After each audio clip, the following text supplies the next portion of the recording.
Okay, so hi everyone. Welcome to Sports KPI's post-match tactical analysis, where we break down the I-League qualifiers and our analysts share their perspectives on what they have watched.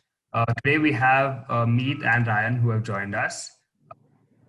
So we're going to be looking at match day 4, which was Garhwal FC and Ara FC and Mohammedan Sporting and Bhawanipur FC. Uh, the biggest news that has come out of match day 4 is probably that Mohammedan has officially qualified for the I-League. So I want to first ask, what are your thoughts about that, Ryan? For me, it's wonderful news. It's always good to see that teams that have a legacy, teams that we know will have a budget, regardless of any time, any constraint. It's good to see such teams qualify because the biggest bonus in Indian football is that a team like Mohammedan will not shut down tomorrow. So it's nice. I'm happy for them. I'm happy for them. Their recruitment has been very, very good. In fact, my prediction after seeing their recruitment was that they would go through. And then once the qualifiers did start, I was confused about between Mohammedan and Bhawanipur who'd go first kind of thing. And yeah, their foreign recruits have been good. It's been nice that even after a change of coach, they have managed to keep the 100% record. So that's Yeah. good to see. Yeah. Amit, what about you? Yeah, exactly. Like even after all these controversies surrounding the coach and everything, the team has kept their momentum, and they have kept going and doing what they had planned. Obviously, they were favorites coming into the qualifier itself, but yeah, they have shown great confidence throughout the season, and I think they are the deserving qualifiers without any doubt. Yeah. So how do you think that they're going to fare in the I League? All this time, all of us thought that we wouldn't have a Kolkata team in the I League, and now we have one officially. So how do you think they're going to compete? So, like, obviously, Kolkata is like one of the most passionate states in India in terms of football, and they really wanted one team after East Bengal went to ISL. So that's something good for the state, and they have the passion. The fans have the passion to keep motivating their sides to going up for that. And if you see the second, like up just from the point table itself, if you see Bhawanipur, which is also a Kolkata side, so you can see like the difference between the other clubs compared to ARA, which is a Gujarat-based club and all. You can see the impact that these clubs have, and I think it will obviously be a new challenge for them because I League is another it's on another level altogether.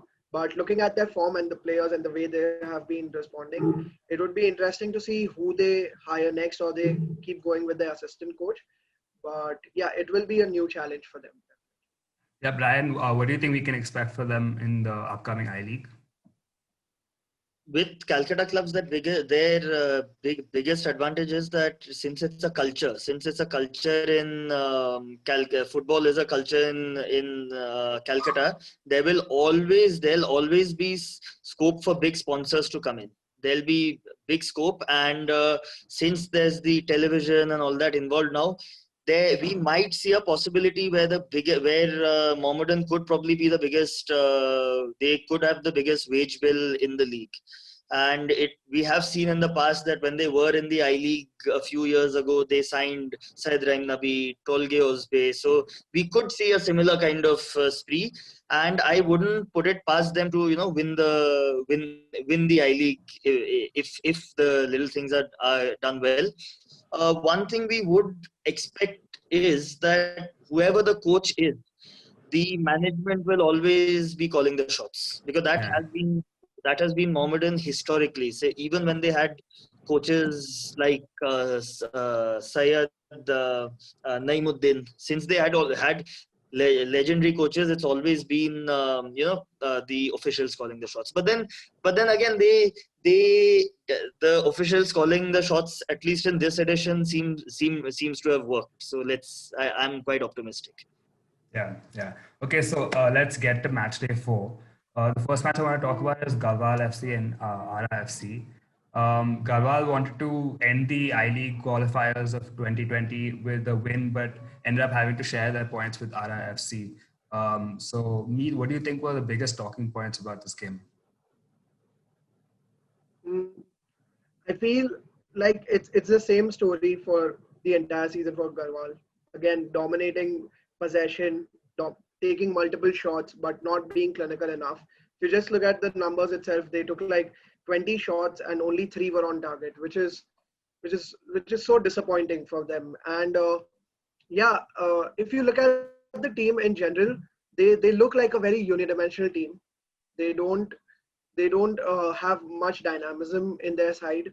It is easy to read their moves. They are just approaching the verticality of the game, and that's why I think they had a bit let down in the final third. Yeah. That's why. What about you, Ryan? With Garhwal, now the difference is that with Garhwal, unfortunately, in their games, I feel that as Meet said, it's quite predictable. It's quite easy to nullify them because we know that they are gonna try and play the percentages. They are gonna play long balls. Now the issue, see, there's nothing wrong with playing long balls, but then playing long ball systematically with a target man waiting for the ball and just whacking it up front, trying to keep it away from one's own box, there's a big difference. And that's where we can say, the other teams have tried and capitalized on Garhwal. We can consider that it's been, since it's a young sport, since they don't have too many reputed players, we can say that it was expected. But then as far as I remember, they did have a chance of getting a few experienced names in. From what I know, they had a player, former Mohan Bagan player, Ayushman Chaturvedi. He won the I-League with Mohan Bagan. He was available to them, and then it didn't materialize, and perhaps that's why they could not really use the wings as well as they wanted to. Yeah. So, Meet, what did you think? If we go deep into the tactics of the game, what do you think that Garhwal FC did right in this game, or wrong? Like I said, first of all, they wanted to play it out from the back, and they gave away the ball very cheaply inside their half to the opposition. Like Ryan said, going for the long ball. If you're going for a target man, they have no cover around there to win the second balls. So they gave away the ball very cheaply, due to which ARA also had a couple of chances in transitions because they were trying to play it out from the back. They were too predictable. If the fullback has the ball, he's going to run straight and play to the winger who's the vertical option. So not really good movements from the player of the ball. Not good crosses, quality crosses coming into the box. Yeah, they are pushing players ahead, but that's it. Like they don't have any particular moves, combinations, trying out different things. Just the same pattern again and again, and hoping that something works out. On the positive side, if you see, Shafir and Adhikari were pretty impressive. Shafir took a couple of shots, more than like 5 shots in the game. Very unlucky again because you're trying to score from the outside of the box, so it is going to be a little difficult to keep it on target. But yeah, I think that was the problem with Garhwal. They did not try to experiment, and they were very unidimensional. Yeah. Ryan, what about you? Did you see anything interesting in terms of tactics from RFC side in the game? So when we saw the last ARA match, it was more of damage limitation. Here we saw that they finally did try and play on the front foot. So the tempo of the game was much, much, much quicker than the last match. They seemed more comfortable in possession. It was a surprise that their goalkeeper Iprotip Das was dropped. I don't think he was even in the squad, and he actually impressed me in the previous match. With all those changes, they still ensured that the ball reaches through the lines as quick as possible. There was a sense of urgency, and I just believe it was hard luck. Otherwise, Ara should have been able to win this game. And all this is thanks to their they have a good combination with their coaching staff. So you have Vivek Nagul, who's an amazing man manager. He's got the experience of winning. One could see that they did decide that let's go for it because there's no point of doing damage limitation. And they have Salim Pathan, who's the energetic guy on the field. He ensures that the ball is moving quick enough. Yeah. So I want to get into the goals of the game. So I'm just going to share this.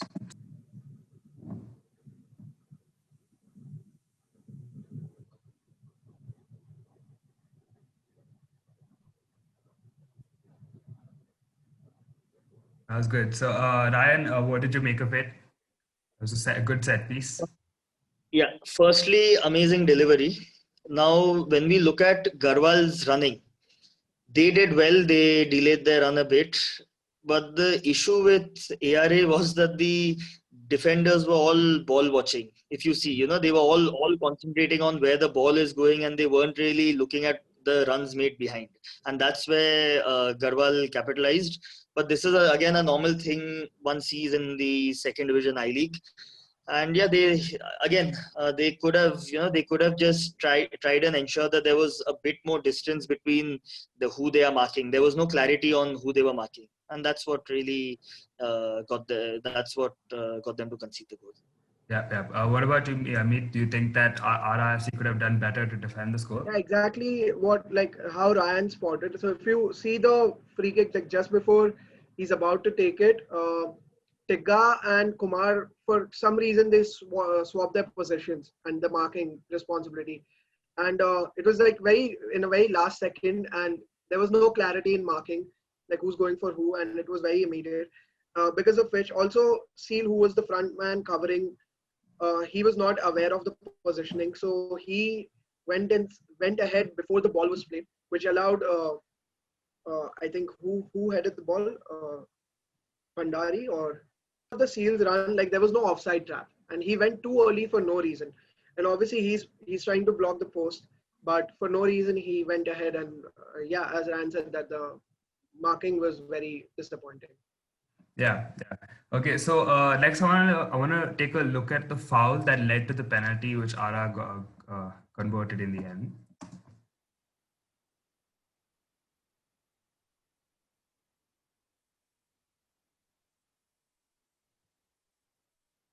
What do you think about that, Meet? Do you think that was a penalty? Little difficult to call, honestly, because I mean he went for the shot. Yeah, he was brought down from the back, but if you look at it, yeah, I mean there was a clear pull, but not sure if it's too soft or not. But yeah, I mean, given that he went down, it's obviously the ref is always going to be favor him. So yeah, I personally I thought it's a little soft. I personally felt that he went down too easy for it for the foul. Ryan, what did you think? Was it a penalty or not? Clearly a penalty because Stanley was just against the goalkeeper. It was a one-on-one. So it was a professional foul. Now, when you're one-on-one with the goalkeeper and the opponent starts pulling your shirt, then it's highly unlikely for you to not be given a penalty against you. So Yeah. he really played with fire there. And again, professional foul, because had he not pulled his t-shirt and brought him down, it most likely would have been a goal easily, because Stanley is known for his finishing. Yeah, yeah. Makes sense, yeah. That makes So RRFC got the penalty and they were able to convert it successfully. Let's take a look at the goal.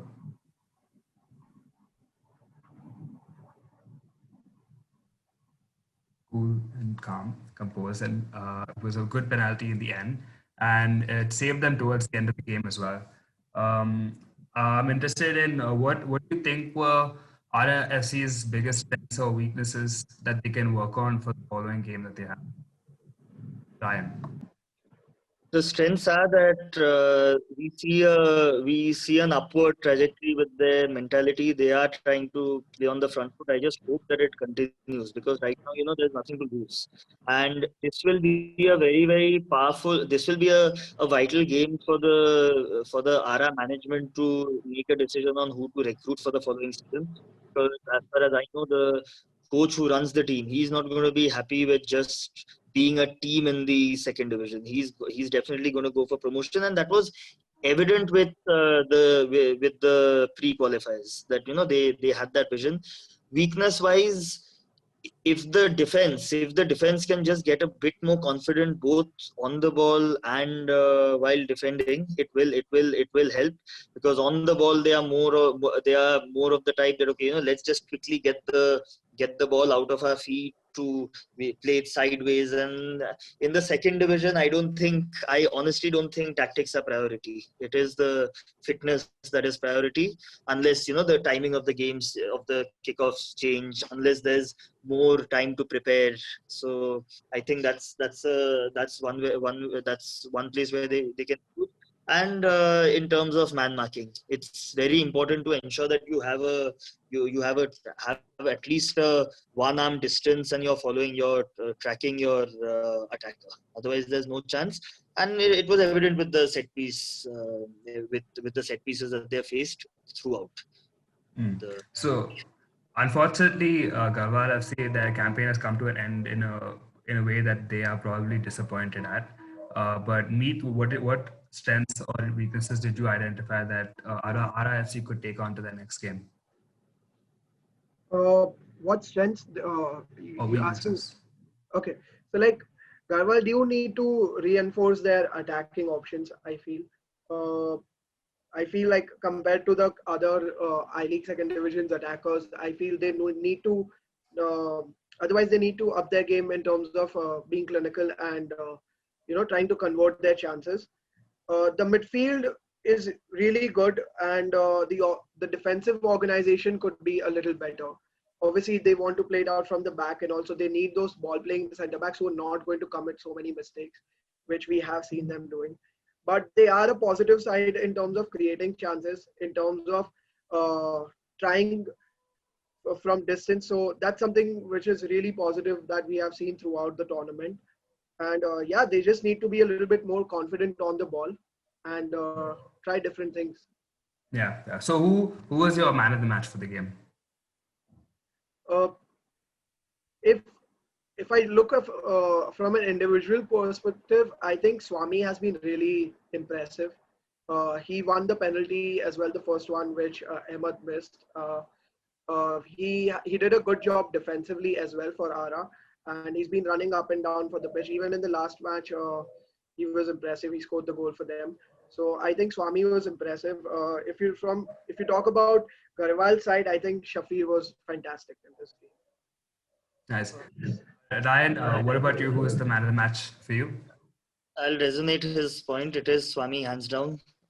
In attack, in defense, in transition, he's been this one player who did make a difference, and I'm sure next year he's going to get picked up by an I-League club. That's for sure.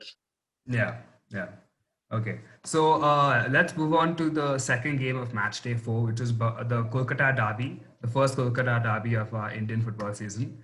Bhawanipur versus Mohammedan Sporting. So having secured promotion to the I-League after a 7-year gap, Mohammedan is looking to end their qualifying campaign in an unbeaten fashion. From this game, I want to know, what did you think was the biggest talking points of Mohammedan's game? With Mohammedan, the biggest talking point of the field is how they would have performed with a change of coach, because it was two top teams playing against each other. On the field, I just believe that they kept going.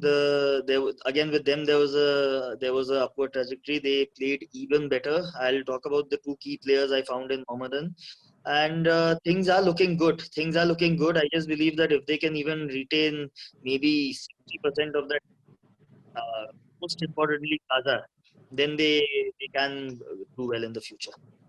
Because Yeah. I'm talking about the future because it's clearly seen that this league is too easy for Mohammedan. Yeah, absolutely. But Bhawanipur did put a fair fight throughout the entire season. They had a good season up until this match day. So, what did you think were the biggest talking points of this derby? So again, like both the teams were at 6 points, so it was like do or die for both the sides, and they wanted to go for it. Uh, I feel Mohammedan have been the most confident side, so they had that edge from their playing style. No matter which team they played, they had their plan. Same from tactical point of view, Bhawanipur too stuck to their points, but they made a few changes compared to the other games that we can look further on. So I think that hampered their approach for the game. If they would have stuck to their formations and the little style of support to Arja and all of that, maybe things could have been different. But yeah, Mohammedan looked confident right from the start, and they knew what they were doing. Yeah, yeah. So Ryan, if you look at the stats over here, you can see it's a game full of fouls and shots. So what do you make of the data that we collected from the match? It shows that Mohammedan went in knowing that, not knowing, they went in taking that chance that, let's not consider ourselves equals. Let's just go on that front foot. And with in such a high voltage match, you can call it, where it's like a kind of a decider. Those fouls are meant to happen. It was quite even. It was quite even, but Mohammedan with Plaza playing in a kind of pseudo number 10 role, they did get the job done.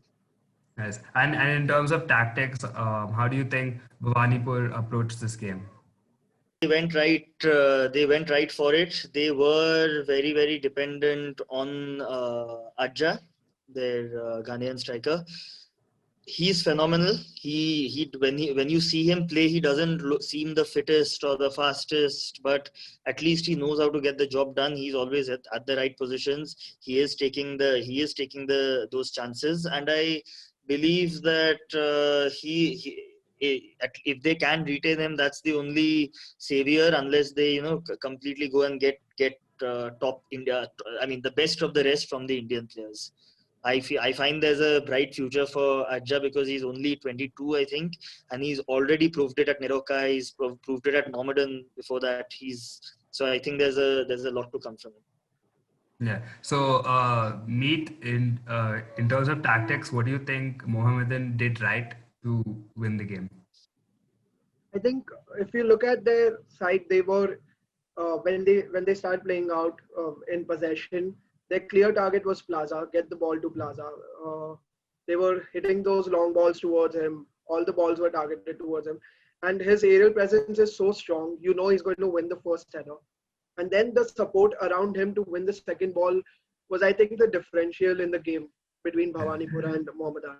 So, with the pace of Changte Singh and the support from Ali and Rawat, you can't afford to lose any of those guys. And with Plaza winning the first ball, you're directly getting your ball delivered in the final third. So they are putting that threat directly on you. So I think that's something that Mohammedan did very well, using the best abilities of the forward of their number 9 Plaza. Yeah, yeah. So, Ryan, Bhawanipur they have one more game before the campaign comes to an end. So what do you think they can take away from this game? They have to find a way where they are not overly dependent on Adja, because he's doing too much of he's trying to. I think the opponents know that he's the guy who's going to create stuff. People like Shilton and Kingshuk, they are senior players. They need to start trying to at least locally get the young wingers and midfielders involved. There was once we go into the goals, I just believe that Shilton was at fault in one of the goals. So we'll just So till then, I think they have to start. The leaders need to try and get things going at least for the final game. Yeah, absolutely. So, like you mentioned, let's get right into the goals and let's take a look at the first goal.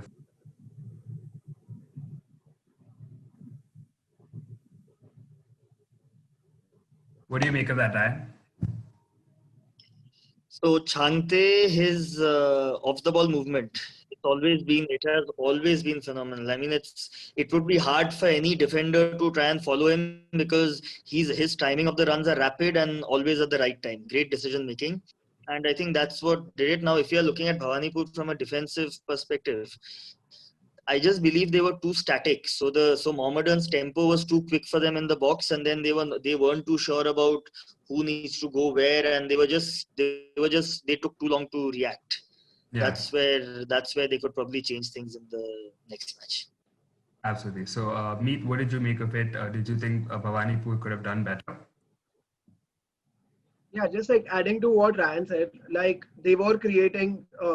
So Bhawanipur were playing 5 at the back in the last defense line, and Mohammedan were committing all their 4 players in the first line of attack, in the last line of attack. So you are having a situation where when the ball shifts from one side to the other, the defenders have to shift their man. And like he said, that the tempo was so quick that that man marking had to shift from Depnath to Bagai, which couldn't happen. And Changte took advantage of that. And his off the ball movement and speed is so good that you have to like stay on your toes to match it.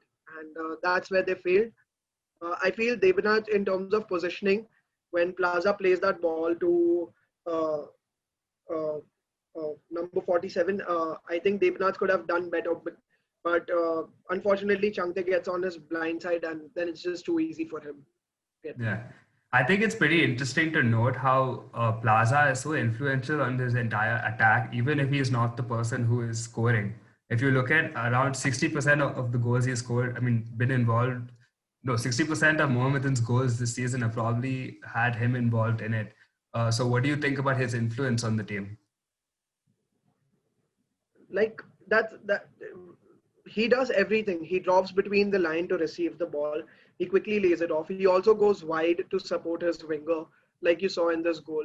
So it's not that he's just a fox in the box who's waiting there to just put the ball in. He's ready to help his team out. He's ready to take the responsibility. He's ready to help his midfield to recycle the ball. So he's doing everything, and that's why it shows in the numbers, like why he's involved so much. Yeah. So let's take a look at the second goal of the game.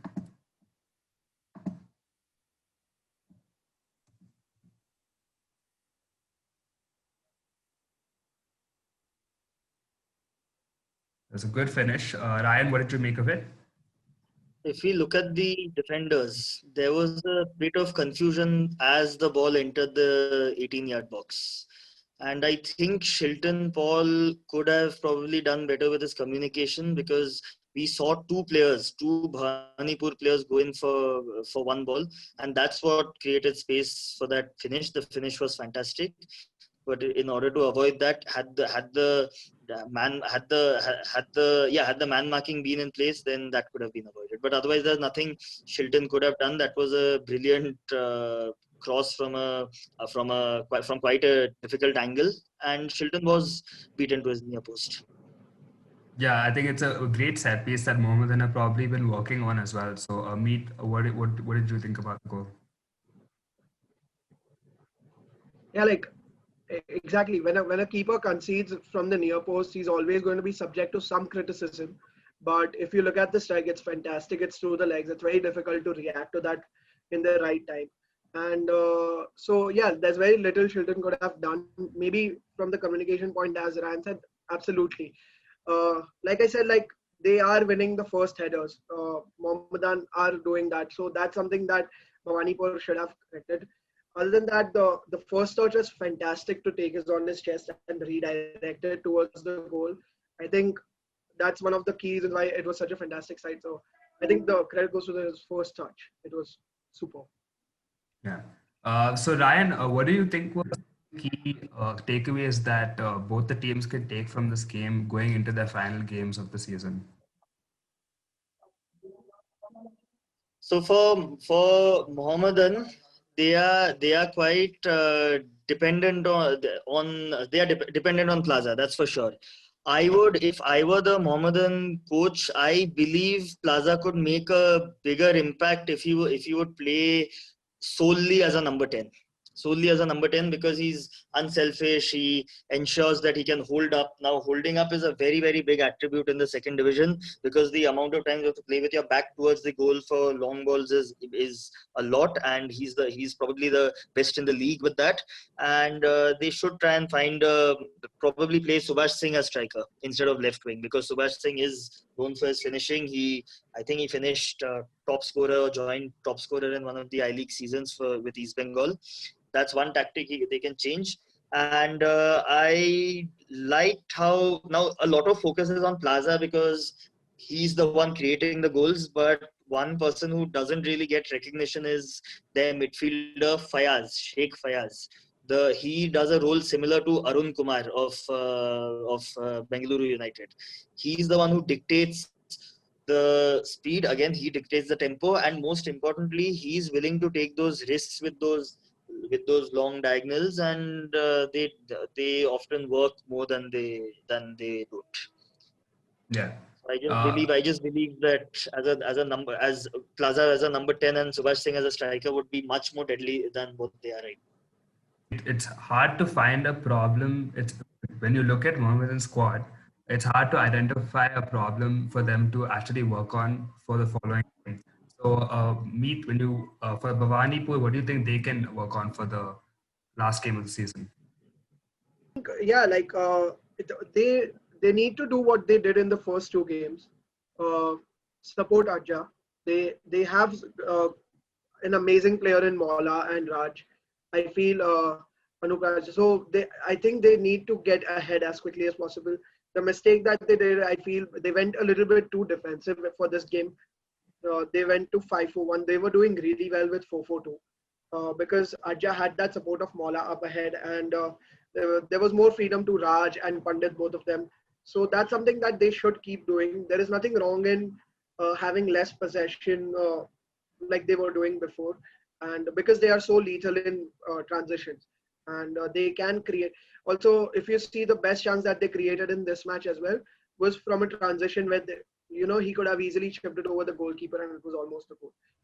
So just keep what they're doing, but without changing much of the tactics and shape and compromising players in terms of defense. Yeah, yeah. Ryan, what about you? What do you think? Mohammedan, even though they've been performing so well, is there anything that any downside of this? Do you think that they can work on? Yeah, so the first one is that with their defense, it just seems that Balwinder is quite limited in what he does. It's always Kingsley doing the dirty work, doing the important work. It could be that Kingsley was instructed to control Adja, which he did superbly well. He's I think he now has a reputation for doing well as a man marker. He's always catching the best player and ensuring the person doesn't get too much space. But now I think because they are such an attacking team, there should be a way for Balwinder to be able to do that job, because I just believe Kingsley is a very good passer. So maybe if he can do that ball playing role. And second, I would really like to see them go with a front four of Willis Plaza, number 10, Subhash Singh striker, Abhishek Rijal, the left winger. I think he should play left wing because he did amazingly well in the last match. And Changte as a right winger. And with Hira Mandal's defending and with Fayaz's box to box role, I think they can aim for an even bigger goal difference, because from the quality that they have, if we are looking at, as you mentioned, there's not too much for them to improve on, but I think they can just raise their expectation even more. They should now try and get more than 2 goals, which I think is pretty simple for a team like that. Yeah. So, who would your man of the match of the derby be?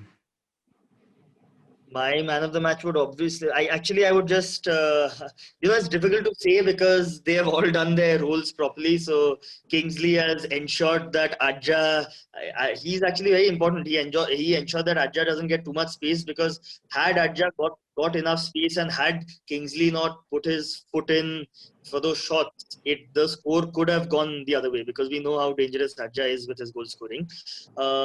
Fayaz did well with the entire tempo. Plaza did well with ensuring that there is the final execution, and Changte did well with his runs. Now, all four were important, but because Plaza is so skilled and smooth with how he dictates play, I would say Plaza. Yeah. Meet, what about you? Who is the man of the match for you? Yeah, like I mean, if you see, like, the front four did their jobs perfectly, like Ryan said, like everyone did their part. You look at Fayaz's flick, Changte's movement and everything. And looking at the scoreline also 2-0, you would probably favor the attackers, but like looking at the clean sheet also, that the defenders have done their job. But if it had to be like someone who got a little bit unnoticed, then it would be Ali for me, who was the box-to-box midfielder. I feel like he did, like, if you don't count the obvious Plaza, then it would be Ali, because he did his job in the build-up. He was supporting the defenders very well. He was getting ahead. He was pressing his men. And yeah, like he did a fantastic job. I barely saw him make any mistakes in any situation throughout the game. All right. So if not Plaza, it would be Ali for me. All right. So I think with this, we can come to an end of this episode. Thank you for everyone who has joined us to watch this episode. And thank you, Meet. Thank you, Ryan. And I'll see you guys on the next episode of our post-match analysis. My pleasure. Thank you, Abhay. Thank you, Ryan. Thank you, Meet.